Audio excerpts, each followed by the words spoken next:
শুভ সকাল বলবো না শুভ দুপুর বলবো, ঠিক সেটাই ভাবছিলাম। তো সবাই কেমন আছেন? আসসালামু আলাইকুম। সবাই কেমন আছেন? আশা করছি সবাই খুব ভালো আছেন, আলহামদুলিল্লাহ। আপনাদের এবং আল্লাহর অশেষ রহমতে আমরা ভালো আছি। তো হচ্ছে এটা বললাম শুভ দুপুর বলবো না শুভ সকাল বলবো, সেটাই ভাবছিলাম।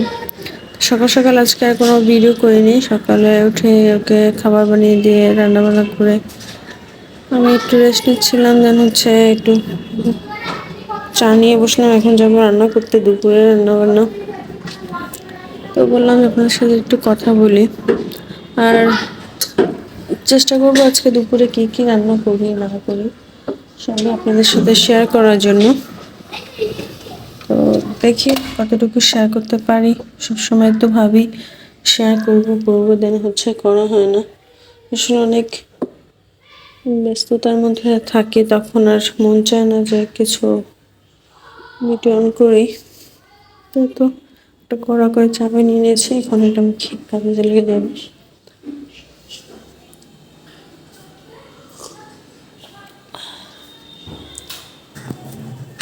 এই তো আজকে হচ্ছে রান্না বান্না বসিয়ে দিয়েছি আমি।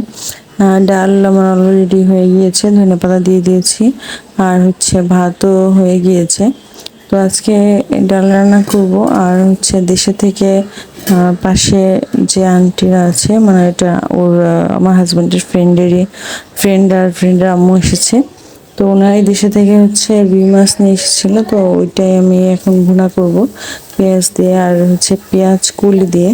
আমার পেঁয়াজ কুলি তরকারি খেতে খুবই ভালো লাগে। এখন আপনাদের কার কার ভালো লাগে অবশ্যই আমাকে কমেন্টস বক্সে জানাবেন, জেনে আমি খুশি হব। আমার ভালো লাগে। আমি পেঁয়াজ কলি সিজনে বলতে গেলে সবগুলোর মধ্যে পেঁয়াজ কলি দিয়ে দিই। এটা এটা অনেকে হয়তো করে না, বাট আমি করি।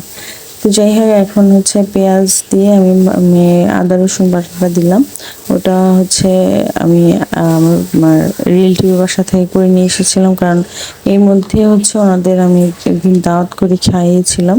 তো ওইটার ভিডিও করতে পারি নাই, কারণ এত বিজি ছিলাম যে বলা বাইরে। আর এটা তো একটা ভিন দেশে এসে আরেকজনকে দাওয়াত করে খাওয়ানো, এটা দুটো একটু টাফ হয়ে যায়।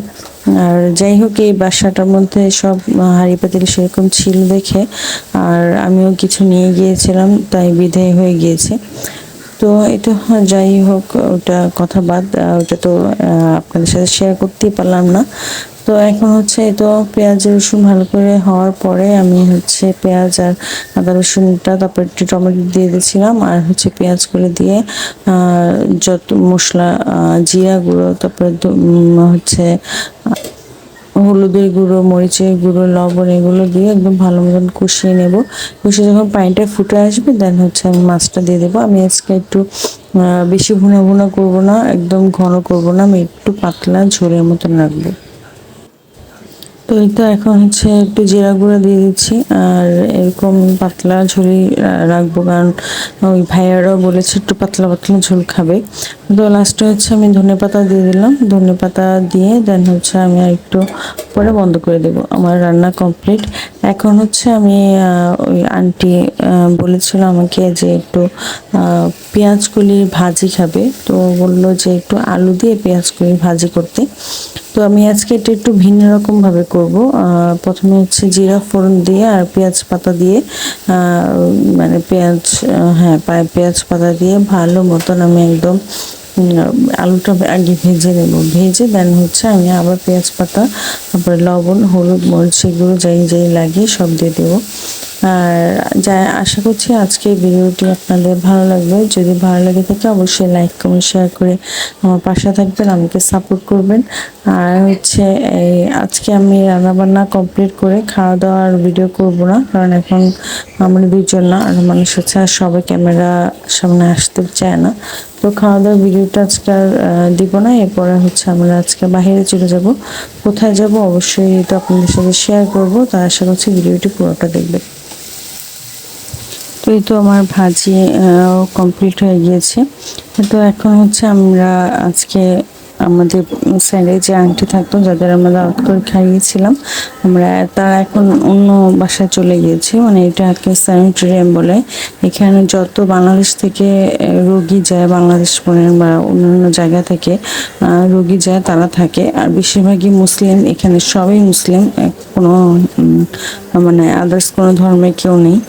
তো আর এখানে সারা দিন এত সুন্দর কোরআন তেলাওয়াত হয় যা বলার বাহিরে। আর এটা হচ্ছে একটা মুসলিমের মানে মুসলিমে এটা তৈরি করেছে।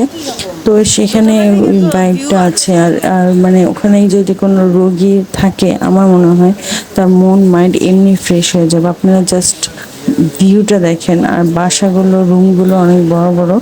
বাট এখানে শুধু একটা ফ্যামিলি থাকতে পারবে, যে মানে আমি আমার হাজবেন্ডকে নিয়ে গেলে আমি আর আমার হাজবেন্ডই থাকবো, আর কেউ না, আদার্স আর কোনো ফ্যামিলি না। কিন্তু রুমগুলো কিন্তু প্রচুর বড় বড়, 2টা রুম, 2টা বাথরুম, ডাইনিং, ড্রয়িং, রান্নাঘর খুবই বড় বড়। আর এরপরে একটু সাইডে দোলনারও ব্যবস্থা ছিল, বাচ্চারা, যাদের সাথে বাচ্চারা যায় তারা খেলে।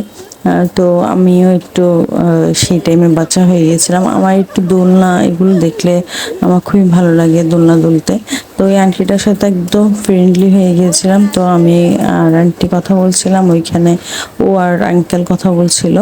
তো বাসায় তো অনেকক্ষণ ছিলাম, প্রায় 9টা, সাড়ে 9টা, 10টা পর্যন্ত। দেন হচ্ছে আমরা আমার বাসায় ব্যাক করি। আমার সত্যি খুব ভালো লাগছিল। আমার এমন মনে হচ্ছিল যে আমি ওখান থেকে না আসি, এত ভালো লাগছিল। তো নেক্সট টাইম আমরা ওখানে আসলে জায়গা পাইনি, এই জন্য, যে মানে রুম পাইনি, এই জন্য যেতে পারিনি। তো নেক্সট টাইম ইনশাল্লাহ আগে থেকে যদি যাই, আগে থেকে বলে রাখবো যেন ওইখানে যেয়ে উঠতে পারি। তো আজকে ভিডিওটি এ পর্যন্তই। আমি চাঁদ দেখছি, আপনারা আমার সাথে একটু চাঁদ দেখেন। তো যদি ভালো লাগে থাকে অবশ্যই আমার ভিডিওটি লাইক এবং শেয়ার করবেন, আমার পাশে থাকবেন। আর সকলের জন্য দোয়া করবেন। এখন যে দেশের অবস্থা চলছে, সেই দেশের অবস্থা যেন খুবই তাড়াতাড়ি নর্মাল হয়ে যায়। সবাই শান্তি মতন, ভালো মতন, সবার সব দাবি দাবা মেনে যেন সব কিছু ঠিক হয়ে যায়। তো আজকের মতন ভিডিওটি এই পর্যন্তই। আল্লাহ হাফিজ, আসসালামু আলাইকুম।